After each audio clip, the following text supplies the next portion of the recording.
Welcome to Parenting Great Kids. And let me ask you a question. Does your child frequently make derogatory comments about himself? Have you ever tried to tell him to stop doing this, but got nowhere? Then this podcast is for you. My guest is Jon Acuff, the New York Times best-selling author and author of the brand new book, Your New Playlist, The Student's Guide to Tapping into the Superpower of the Mindset. Today, Jon's going to show parents how to help reverse these negative tapes in our kids' minds. Jon is fun, articulate, and knows how kids think. And his new book also includes contributions by his two daughters. Jon Acuff is the New York Times best-selling author of 7 books, including his most recent, Soundtracks, The Surprising Solution to Overthinking.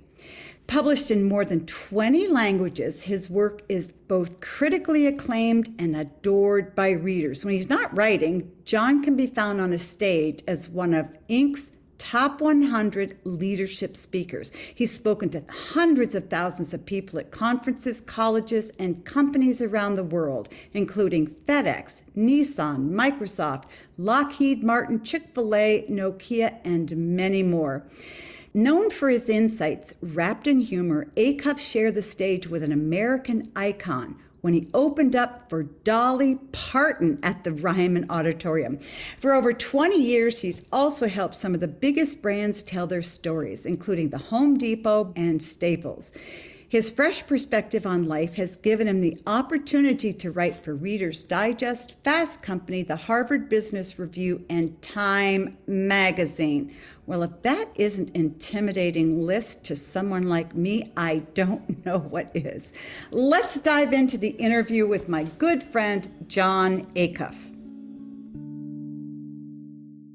Well, Jon, I've been so looking forward to having you on my podcast. You're an awesome author. I respect you a lot. And today we're going to be talking about your new playlist, The Student's Guide to Tapping into the Superpower of the Mindset. So thanks for joining me. Yeah, thanks for having me, Dr. Meg. It's really fun to see you again. It's been about 10 years since we last connected. It is. It has. And it's kind of funny. Sometimes authors and speakers run in parallel tracks. And, people think, oh, well, you know each other so well. Well, we kind of do, but we run in parallel tracks. So yeah, or you're at the same event, but you're not at the same day. And so then you completely miss each other that way. So yeah, it's always fun when we're able to connect on podcasts. It is. It is. So you have done a lot since we last spoke, and you have a brand new book coming out, your new playlist, The Student's Guide to Tapping into the Superpower of the Mindset. What's the premise of the book, and why is it important?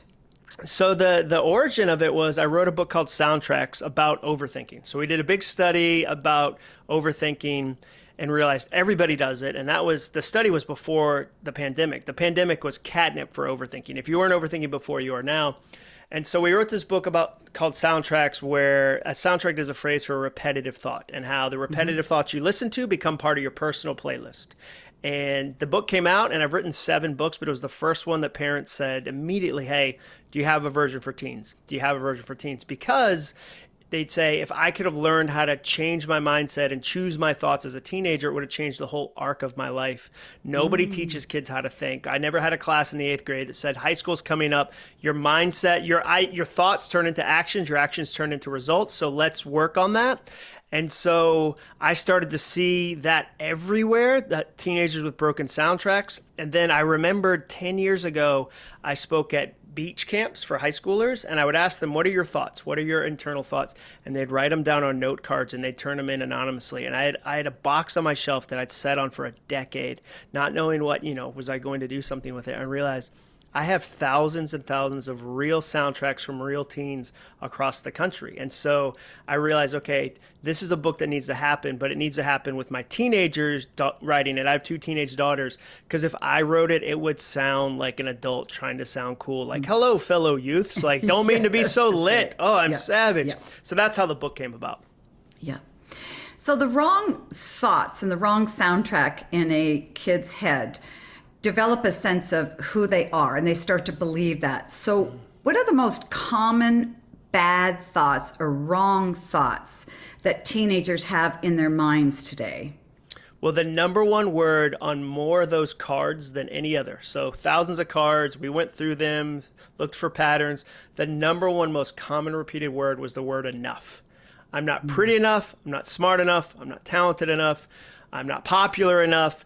And that was the most common word. And what's interesting is I'm 46, and so I'm usually talking to CEOs and executives, and I'll meet successful people in their 40s that don't feel like they have enough success. And they go, the next promotion will be enough. And so you can pull this thread and you can see where it starts as an adolescent.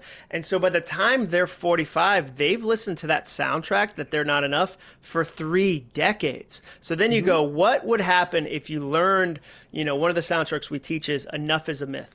Enough is a myth. If you say, if I get 50 likes on this photo, then I'll feel enough. Well, guess what happens when you get 50? You go, well, 100 would have been even better. Or if I get invited to homecoming, that'll be enough. And then you go, but prom would be even better. You're always moving the line. So I would say the most common is that sense of there isn't enough, and I can do something to get to that enough. And when I do it, I'll know I'm enough, and there's no such thing.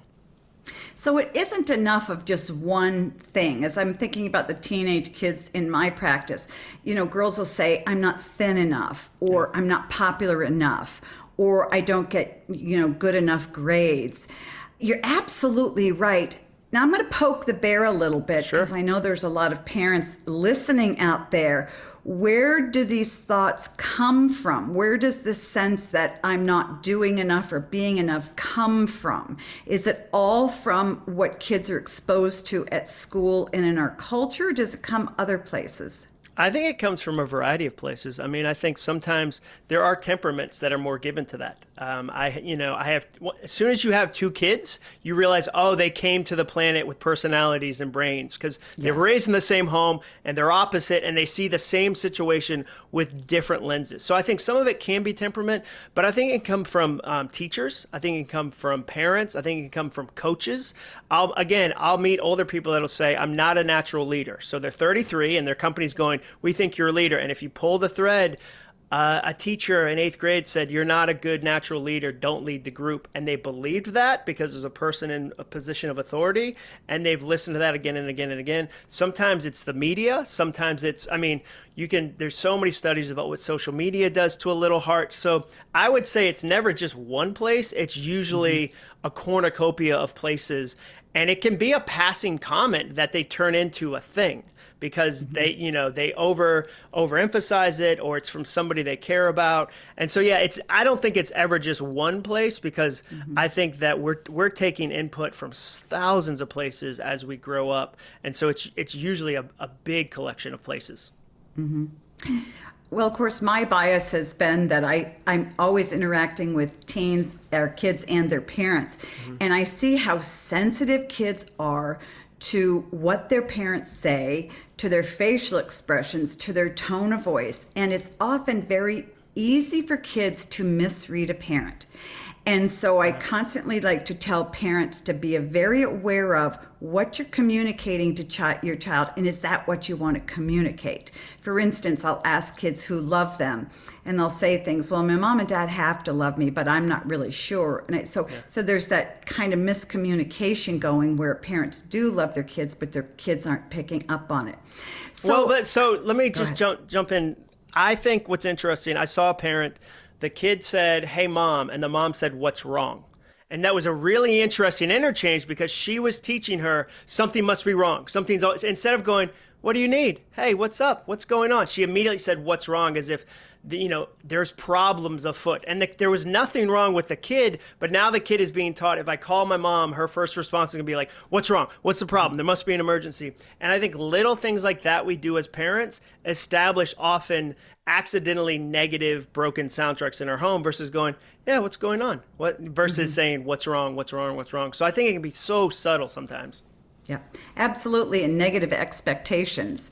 If a parent feels sorry for a child, or they're worried about a child, they're waiting for something bad to happen, and that's communicated to the child in the same way it's what's wrong. And the child starts to feel like, gee whiz, my parent really thinks something bad is going to happen, or I can't this or I can't that. And the parent would say, no, that's not true, but the child's picking up on that in the tone of voice or the words. So you talk in your book about spotting bad soundtracks. So when you're working with a child, say you've got a 10 or a 13-year-old child, how do you recognize negative messages, and then how do you get the child to recognize the negative messages? Well, so as a parent, one easy way is to listen for absolutes. So, we were at a swim meet, a girl got out of the pool, said to her mom, I'm the slowest swimmer on the team, I'll never get better. Everyone is better than me. Those are full of absolutes. So as a parent, if your kid says, I'll never get better at geometry, everyone has the new iPhone except me, all my friends got invited to the party except me, listening for some absolutes to go, wait a second, let's pause on that for a second. So that's one really easy, specific way. But what we teach in the book is to ask 3 really simple questions. And the first question is it true? Is the thing you're telling yourself about yourself true? So you just made a statement. Is it true? The second question is it helpful? Is it helpful for you to say that? And the reason you ask more than one question is some things in life are true, but they're not helpful. So one of the stories we talk about with my younger daughter, she got a 42 on a geometry test. And that was true. That happened. And so the next time she went to take the next test, she had this broken soundtrack of, I'm going to get another 42, I'm going to get another 42, another 42. That's true. She got one. It's not helpful for her to tell herself that 100 times the night before. And we said, if a friend of yours texted you 100 times the night before and texted you 100 times, you're going to get another 42, you're going to get another 42, that's a monster, not a friend. So if you wouldn't let a friend do that to you. And then the third question is it kind?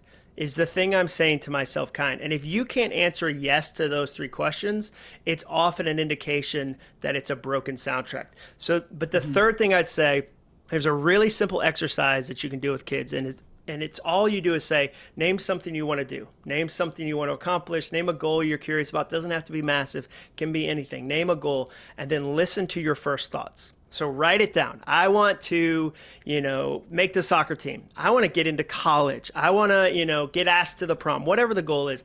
And then listen to your first thoughts. Are they positive? Do they encourage you? Or are they negative? Do they say, who are you to do that? You're going to mess that up again. Nobody in your family is capable of that. Because every reaction is an education. So you listen to the reaction to a hope to figure out, okay, is it the kind of reaction I want? Those are 3 different ways you can identify them. So when you talk about, is it true? We understand that. Is it helpful? Is it kind? You're referring, is it kind to the person thinking the thought, right? Exactly. Is it kind to myself to think that, not is it kind to other people? No, is it kind to yourself to think that? And I mean, a simple, if I said this to a friend, would they still want to be my friend? So if you talk the way you talk to yourself to other people, you probably not have any friends because, I mean, even for me, writing this book over the last couple of years, I was surprised how many of my own sentences ended with, you idiot. Like the punctuation for some of my internal thoughts were, you idiot. I had to go, wait a second. Why am I okay? Like, that's not a good form of motivation. That's a broken form of motivation of like, get your act together. But so many people, if you actually ask them to pull apart their thoughts and pause for a second, you realize they've got a negative form of motivation driving them, and it's not a good long-term sustainable. So that's what we mean by, is it kind? Is it kind to you as you say it again and again and again? Yeah, you're absolutely right. And I think that as, we're talking to parents about their kids and how to help their kids. But again, we all struggle with this. And I think that's what you wrote about in Soundtracks is that, no matter who you are, what you've done, what you've accomplished, we're all at some point saying to ourselves, oh, you're an idiot. Mine is that I say to mine, there's just no way. I'll think, oh, I got to do this. There's just no way. Yeah. And I've literally sat in front of empty pages getting ready to write a book. You know how hard that is, 250, 300 pages. Literally thinking to myself, and I've been hired to do this, there's no way. I mean, I just have nothing to say. Yeah. You know what? You got away with it the first time, but this time it is not going to work. It's completely different. Yeah. I have a different mind. I'm a different person. Yeah. I have a different perspective. You got lucky the first time. Like, this is not, exactly. Not gonna happen. You caught a star. Yeah. Totally. Not going to happen. And And I find if I'm thinking those things to myself, I mean, it's really self-sabotage. But if we're doing that to ourselves, are we spilling that onto our kids? Not, are they going to be enough, or can they, not do it? But the sense that they should think the same way. For instance, I have a grown daughter who's now cooking for her kids. And she made the comment before she put dinner down on the table. She goes, I'm sorry, guys. I could have done a better job. And I said, that's a really odd thing to say. You just gave your kids a beautiful dinner. Why would you say that? And she said, ouch. Mom, that's what you used to say before you gave all of us dinner. So, these soundtracks do get incorporated into your kids, and because they relive a lot of, what they've learned from you when they become adults. So be very, very careful. So you're talking about replacing bad thoughts with healthy thoughts, kind thoughts, positive thoughts. And I think that works. In order to replace a negative thought with a positive one, there's got to be a sense where you have to get rid of that old one, get rid of that negative. And sometimes that's really hard to do. It's almost like you need to take a knife and carve it out of there, because it's so ingrained, it's so embedded in your brain that it's hard to make a good thought, make it, push it over. What do you say to kids about that? Is disbelieving lies you're told and embracing the truth that is right? Yeah, so I'd say it is a process. It is a process. We say you retire broken soundtracks, you replace them with new ones, you repeat the new ones so often they become as automatic as the old ones. So the repeat matters. Because what was interesting was 48 hours after the soundtracks book for adults came out, people would DM me or email me and say, hey, John, I retired some broken ones. I replaced them with new ones that are not working. And I would say, well, the books only existed for 48 hours. So I know you haven't had enough time. And it's the same thing. People say to me, John, this exercise program isn't working. And I'll go, well, how long did you do it? They'll say 10 days. They'll say, how long did it take you to gain the weight? They'll say 10 years. So you gave the problem 10 years to develop and the solution 10 days. Talk about being unkind to yourself. And so what I'd say is it is a process. Now, what I'd say for students, though, is it's less of a process than when you're 20 or 30 or 40 or 50. Because you might have listened to that soundtrack for a year, for 2 years, for 3 years. But when I was on another podcast with a guy named Steven Scoggins, and he said, my dad used to say, Scoggins don't get ahead, Scoggins get by. Scoggins don't get ahead, Scoggins get by. He heard that as a little boy for 18 years. And then as a 30-year-old, a 40-year-old, he had a lot of unlearning to do. So my hope is that, okay, if somebody had said, when I had a third grade teacher say to me, John, I think you're a writer. I think you're a writer. That changed my thought of I'm not a writer. I might be a writer. So I do think it's easier to some degree when you're a teen, just because there's been less time for that soundtrack to calcify over the years and years and years and years. But then I'd also say to students, it's okay that it takes time. And you might not believe it at first. That's the other thing. You might not believe it. I always say fear comes free, hope takes work. Fear will find you. You never have to go look for fear. Fear will find you. Hope and positivity take a lot of work. I'm not a naturally positive person. I'm naturally very pessimistic. I have to work very hard at positivity, and I work at it because I've seen the benefits. I've seen the cost of negativity, and I've seen the benefits of positivity. So even on the days when I don't naturally feel it, I choose it. Even on the days when I don't roll out of bed full of sunshine, I say, okay, well, I'm going to work on the things that matter to me. I'm going to lean into it. So my hope is that with students, in the same way that if you played soccer and it's your junior year of high school and you remember the first time you got on that field and you were 6 and nobody knew the rules and it was just this swarm of kids kicking each other down the field and the score is 42-12, you got better at soccer over time. And your thoughts and your mindset are the same process. It sometimes takes time, but it's worth the effort. And I think you're absolutely right. It's hard to get that through to kids who are naturally very impatient. And our culture sort of trains them to be impatient. You want what you want now, and you don't want to wait for anything. So I think that makes the whole process a little bit harder, but very, very doable. Well, parents, I hope you're enjoying this conversation with Jon Acuff. We need to take a quick break, but do not go anywhere. I'll be right back with more of my conversation. Welcome back to Parenting Great Kids. My guest today is Jon Acuff. So you talk at a time in your book where you say, be brave enough to be bad at something. Now, most parents would read that and go, no, not for my kid. Explain what you mean by that. Well, yeah, I mean, the last part is be brave enough to be bad at something new. You shouldn't be amazing at things you've never done. And I say that to parents or students. Every parent that told me during the pandemic, I'm the worst at virtual school, I would say, you should be. You've never done it. Do you know the hardest time to learn something new? During a global pandemic. You probably suck at hang gliding. If you've never gone hang gliding, you should be terrible at that. So that's the line, is that, okay, if you've never tried it, you should be brave enough to be bad at something new, because we have this expectation of excellence before we've even learned the thing. And that was one of the most surprising things in the research, was how many students felt it was too late. Even at 10, 12, 11, 13, it was already too late. My own daughter told us during this process, and that was part of the joy of writing this book with them, is that I got to learn about them. She said, when I was 9 and you guys had me sign up for the swim team, I felt it was too late because everybody there had been doing it since they were 5. We have this culture where if you're not on travel soccer in the womb, you're too late. And so that's what that one's about, is it's going to be new. As my daughter goes to college, she said we've done a couple podcast interviews, she said, I'm not going to be amazing at my first semester of college because I've never done college before. I shouldn't go into college going, you should crush college. I've never lived on my own. I've never run my own meal plan. I've never been in charge of my own schedule. Like, that's going to take some learning. And then she said, but everybody else here is new too.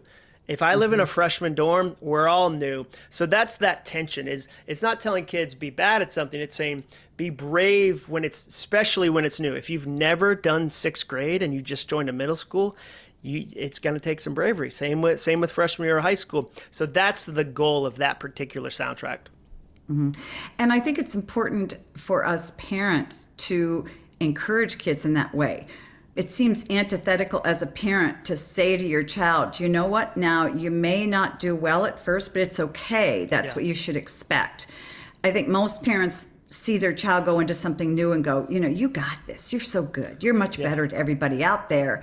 And that can do some harm as well. So talk about when kids get tapes in their head that are very unrealistic. For instance, my parents say I can be a concert pianist, but I don't, but the kid really can't.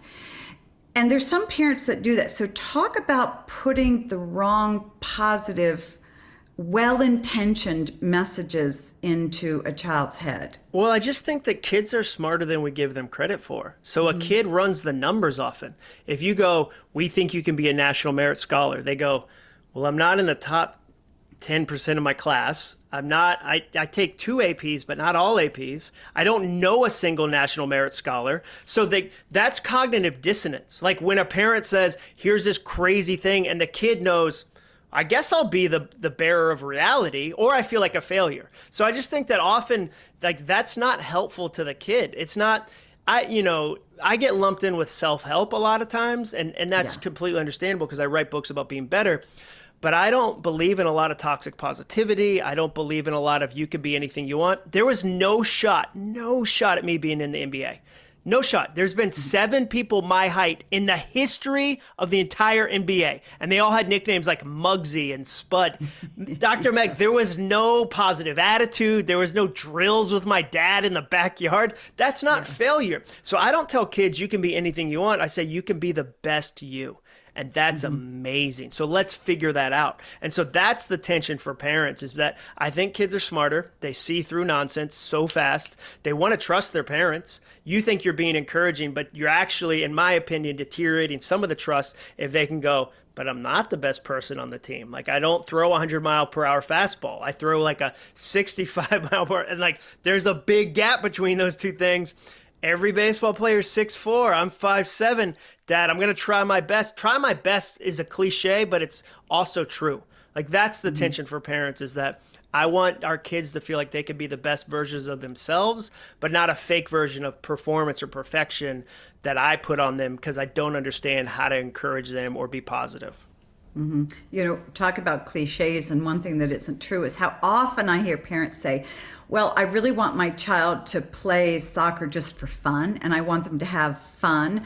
And yet you see that same parent every single game in practice screaming from the sidelines. So what is the message the child is getting? It's not fun. No. This is not fun. And this is really not for fun. So you're kind of lying to me, Mom and Dad.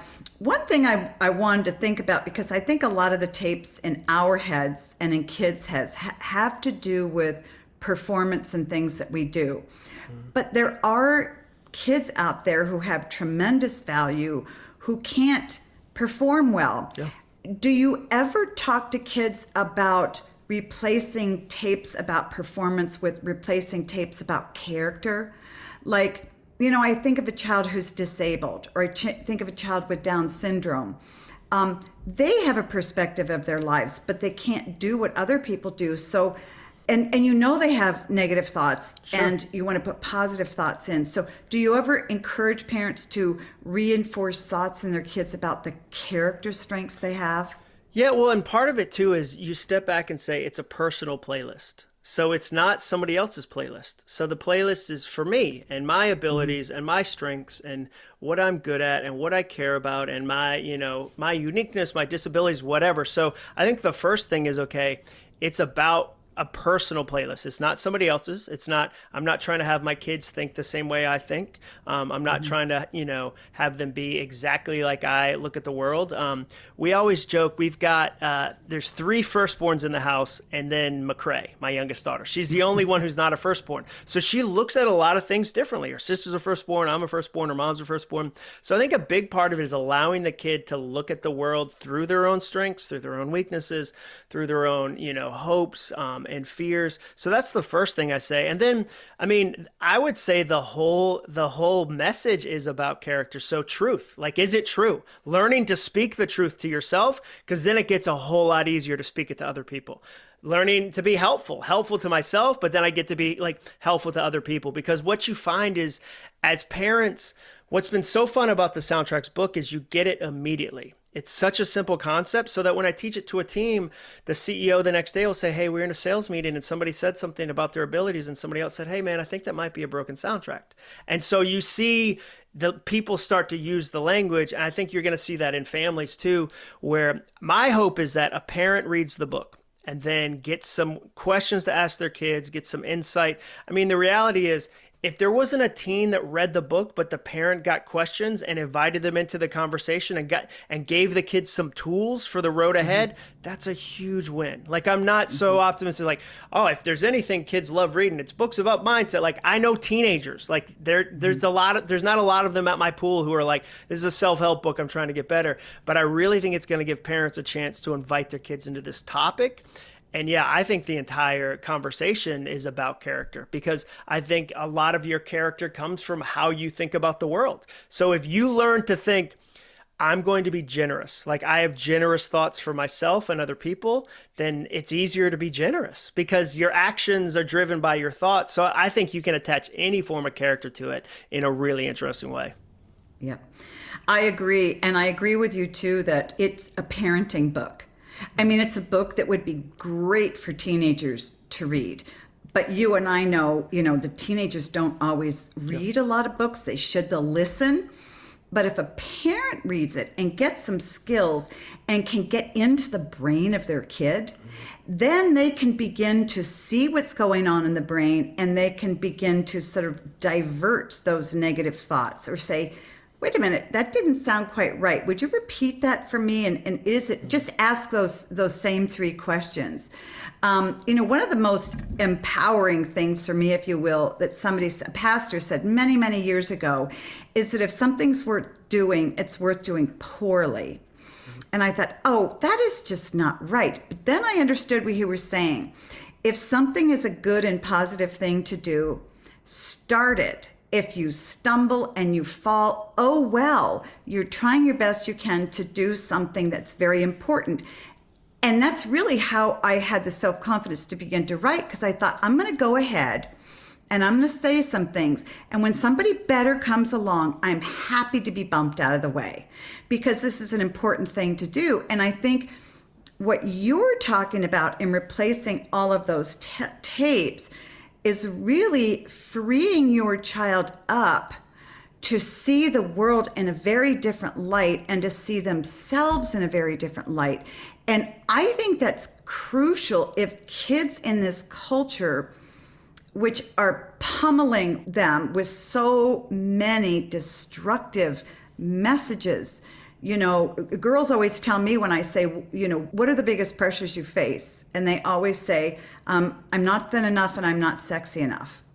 Well, you know, that's very, very sad. But I think that you're really giving kids and parents the ability to change the trajectory of their lives. Yeah, it's a crazy superpower. I use the word superpower, but I actually mean it because it took me decades to learn, wait a second, I get to choose my thoughts. I don't just have to chance them. I don't there's something I can work on. It's something I can be deliberate about.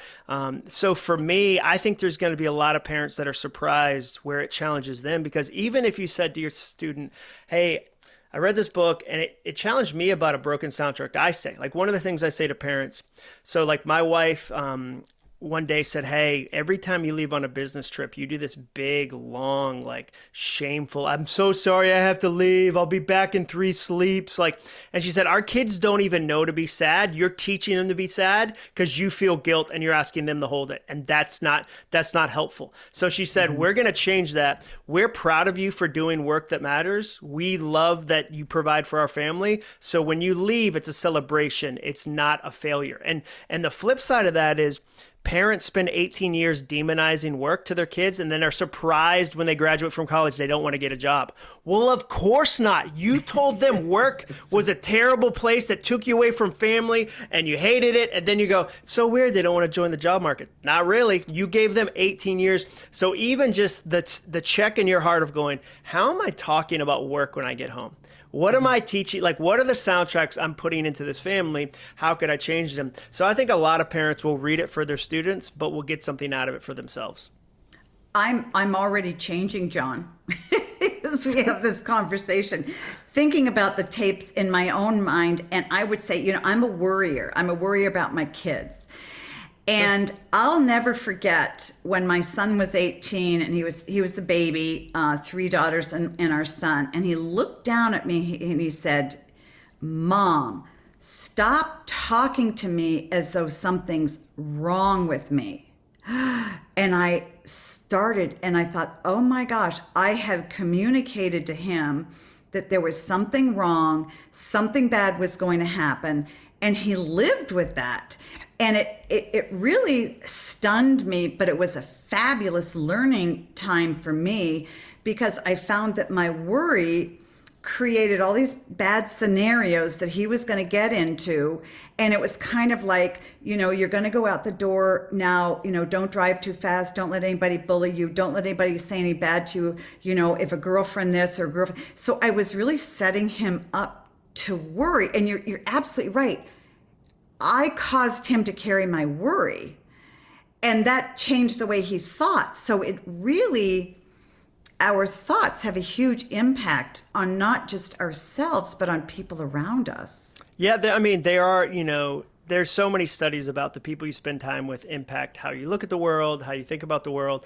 And so, yeah, I think that, and families have soundtracks. So there's individual soundtracks, but there's family soundtracks too, where, you know, and like one of ours that we try to be deliberate about, it's small, but it matters to us, is we don't show up hungry. That's something we say as a family. We don't show up hungry. What does that mean? It means when we go on a road trip, if we're staying at somebody's house, we'll eat an hour before we get there because we don't come in as a hot mess and go, and we expect you to feed us dinner. So it's a micro soundtrack for a macro principle of we put others first. We care about others' needs. And so stopping at a Wendy's an hour before you get somewhere might not seem like a big deal, but for us as our kids, like we've told them that for years. I tell parents all the time, if you want a kind 16-year-old, teach a 6-year-old kindness and give them 10 years to practice.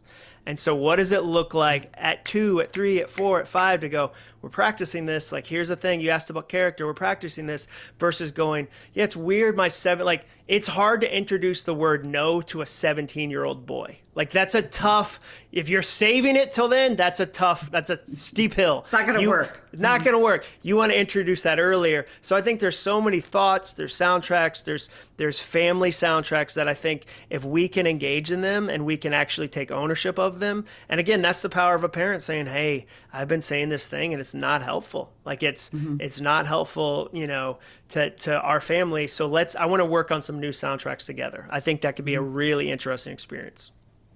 As I think about the kids who are troubled or, having depression, anxiety, eating disorders, whatever that I see, at the root of it are a lot of bad soundtracks. And I'm realizing, what part of their healing and the recovery is choosing a different soundtrack. And it can make the difference between depression and having depression, not having depression, just these exercises. And we know now that since COVID, we've had depression and anxiety go through the roof for kids, even very young kids. And that's been a real tough challenge for those of us who are practicing primary care. We only have a couple minutes left, Jon. Wow, I want to keep this going just so I can learn some more about me because I'm so selfish. No, I'm not. Anyway, couple of, 2 or 3 of the most important takeaways that you want parents to know as they go through this book. What are the nuggets that they're going to learn to do practically with their kids? Yeah, so I think the first thing I'd say is don't try to fix it, have a conversation. It's so tempting as a parent to want to fix things. And so don't try to force a fix, have a conversation. I hope it's a conversation starter. I think one of the worst things we do as parents is try to fix a problem in our own life by working on it in our kids' life. Instead of dealing with our own stuff, we overpressure our kids. So if we have 3 kids and one's a worrier, we highlight that. We don't do any of the work ourselves, so we're the worrier. So I would say be patient if stuff comes up. If you notice, there's stuff in your own life that you want to fix, be true, helpful, and kind with yourself too as a parent. So that'd be the first thing I'd say. And I really do like the exercise of what's something you care about, what's a goal, and the other thing I would say is give it time. I think that often it's so tempting as parents to force quality time on normal moments, and it's like jumping levels of conversation. And I've done it a million times with my own kids. And the older I get and the more comfortable in my own skin I get as a father, I'm able to, I know that if I throw Frisbee with my oldest daughter 20 times in the street, one of those times, she's going to tell me something that I was really surprised by or was really honest. But if the first time I go out and go, hey, I really want to have a heart-to-heart, she goes, I just wanted to throw the Frisbee.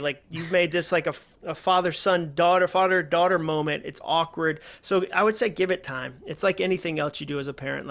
I think it needs time. Such incredible wisdom and insight and, practical helps for a lot of parents. The book is your new playlist, The Student's Guide to Tapping into the Superpower of Mindset. It's a book for kids and teenagers, but it's really a book for adults. And so every parent needs to read it if you really want to help your child be emotionally and psychologically and mentally healthy. So thank you, Jon, for being my guest and for teaching us so much. This time has gone so fast. Next time you have a book, you'll have to come on my podcast. Let's not wait 10 more years. It feels like a long time. We'll all be in hover cars and we'll be living on Mars. You'll be podcasting from Mars in 10 years. Well, yeah, let's do it shorter next time. All right. Thank you, Jon. Thanks for having me.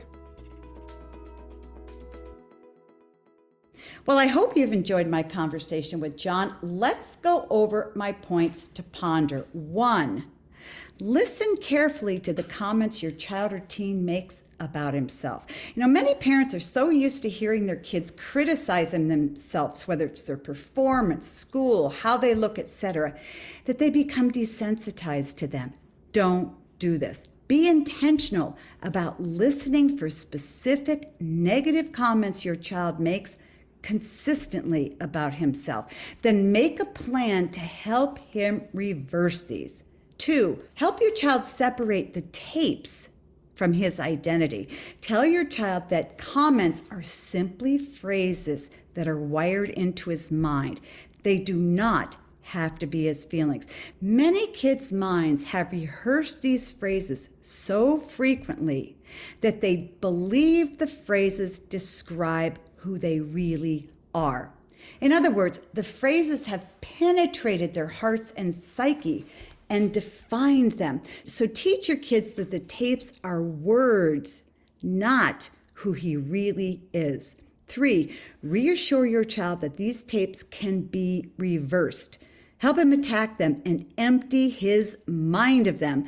Then help him replace those tapes with true ones. One of the best ways to help him do this is have him write down the specific tapes of the negative ones on one side of a page in a column.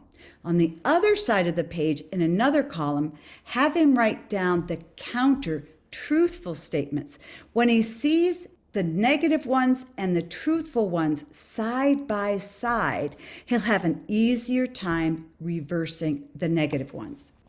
I want to thank my guest, Jon Acuff, for joining me on the show today. You can find out more about Jon when you go to Acuff, ACUFF.me. That's ACUFF.me. Be sure to follow Jon on social media as well. Just search for Jon Acuff in your internet browser.